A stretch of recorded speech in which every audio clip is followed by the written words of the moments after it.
This is Gordon Moore. I don't expect you to know who he is off the top of your head, but while you're looking at this image, I'd like to ask you a question. What is a computer? Now, briefly, I invite you to imagine a computer in your head, visualize what does a computer look like to you. I'll give you another 2 or 3 seconds. Most of you probably ended up with an image looking something like this. Maybe you're not a PC user, so maybe it looks more like this. And if you're really old school, maybe it even looks like this. But if we're being realistic, computers can almost look like anything, whether it's a Kindle or the telephones that you carry in your pockets. Computers are almost everywhere in the modern era. They're practically inescapable, whether you're looking just to make some breakfast or maybe to go to work. They are everywhere. But first, we need to recognize where they came from originally. Meet Alan Turing. This man was a jack of all trades, whether it's a mathematician, logician, cryptanalyst, philosopher, biologist, or, in our case, computer scientist. He was a very intelligent man. One of the concepts that he developed is known as the Turing Machine. So the Turing Machine is not necessarily a real machine, but rather an abstract model that we can follow for computing. A Turing machine has a tape on it that represents instructions, and these very few simple instructions can represent very complex problems. In theoretical computer science, we say that a Turing machine can solve any problem that a higher level language could. In fact, any problem that can be solved with computers can be solved with a Turing machine.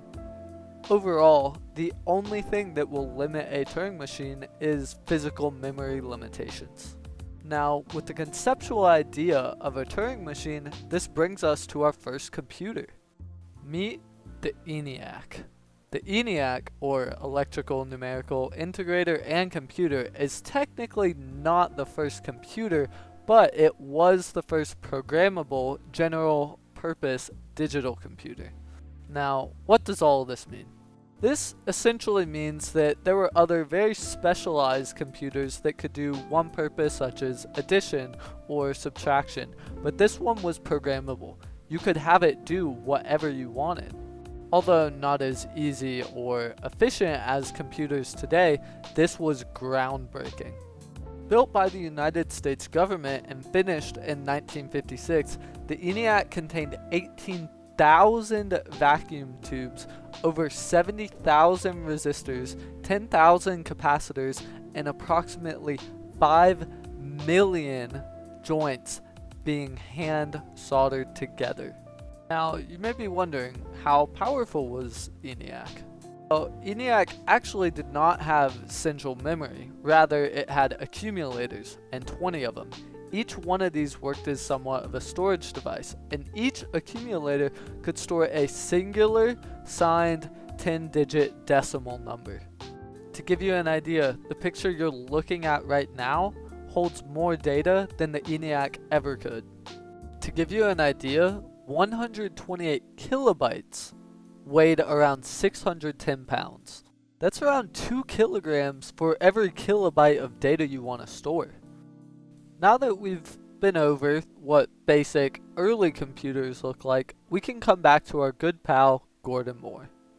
Co-founder of Intel, Gordon Moore postulated something in 1965. He predicted that every 18 to 24 months, or roughly every 2 years, there will be double the amount of transistors on each microchip, leading to double the amount of computing power. However, the cost of this will be halved. And the craziest part, he's right. If you look at this graph, on the left-hand side, you can see the transistor count roughly doubling every 2 years. But here's the thing. This can't go on forever. Eventually, you will run out of room atomically. We are already on the atomic scale making transistors, so where is the limit? Many researchers believe we have already reached the limit. while others believe that we have until possibly 2025 or 2030. What's more important, however, is the fact that we're able to recognize that it is flattening out and that it will eventually end. But lots of people believe that we can extend this even further and further. Although we've almost reached our limits atomically on packing transistors into a horizontal plane, one thing that many researchers believe that's possible is to extend into the vertical plane. The same way that you can get more yield per unit area from vertical farming, computer scientists believe that you can do the same thing to computers. For example, Intel already has a patent on a design for a vertical transistor. Now, whether or not this actually makes it to the market is unknown, but the fact that they already have a patent for it is very promising for the future. One thing that many researchers are wary of is heat. As many of you know, heat makes computers slower, and many researchers are wary of 3D stacked transistors as they will trap heat between themselves. Only the future will be able to tell us how diminished the returns are from this possible model. Now, although the original postulation behind Moore's law is the amount of transistors you can fit onto a microchip, the modern interpretation of Moore's law is more so related to the amount of computing power. Now, with that being said, there's more ways to increase computing power than just increasing the amount of transistors you can fit onto a microchip. For example, having specialized hardware such as a GPU or graphical processing unit can help extend the ceiling of Moore's law. Now you may be asking yourself, I thought hardware wasn't the solution to this. And you would be somewhat right in that assumption. However, things like a graphics processing unit are very good at performing certain tasks. For example, GPUs are very good at performing any vector-based or imagery-based calculations. Now, by investing in more of these specialized components, we could be able to extend Moore's law. Now, although it wouldn't be as good for generalized purposes, having multiple different specialized components would be able to increase your overall computing power in the long term. Now, moving away from hardware, we can speak about software. Many researchers would actually argue that a new compiler infrastructure such as a multi-level intermediate representation or MLIR addresses the long-term implications of Moore's law. So, what is an MLIR? Essentially, the best way to look at it is it's somewhat of a middleman to unify already existing systems. So, if you're already a developer and you're used to a language such as Java or Swift or C++, that's okay. Nothing has to change about that. Instead, what will change is how the code gets compiled together.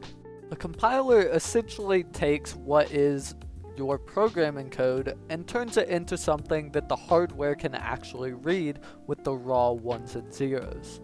Now, by unifying this type of structure of compiler, what you're essentially doing is making a very efficient way for any code to run on any type of system. The best way to visualize it is it's somewhat like a river. When you have multiple sources of water running off into multiple different streams, the amount of water coming through at the end of each stream is going to be less than the original amount. But the idea behind an MLIR infrastructure or compiler system is somewhat closer to a canal. The big open body of water is representative of all different types of programming languages, whether it's C or Java or Swift or whatever you're comfortable with. It all flows down one efficient path. Now, these are just some ideas of how Moore's law can be extended, but I think the most important thing to realize is to step back and say, we really don't know how it could, or if it can, or when it will be extended. As humans, it's almost impossible to predict what type of innovation we will come up with in the future. And although Gordon Moore was able to predict the trajectory of Moore's law, he wasn't actually able to predict how we were going to go about that. And I think that mindset is one that we should currently adopt with Moore's law. It's important to realize that humans will always find innovation in the most absurd ways, and we just don't know what that's going to look like. Whether large-scale quantum computing will take over, artificial intelligence, or something we have yet to discover, humans are always going to find a way to use and improve computers.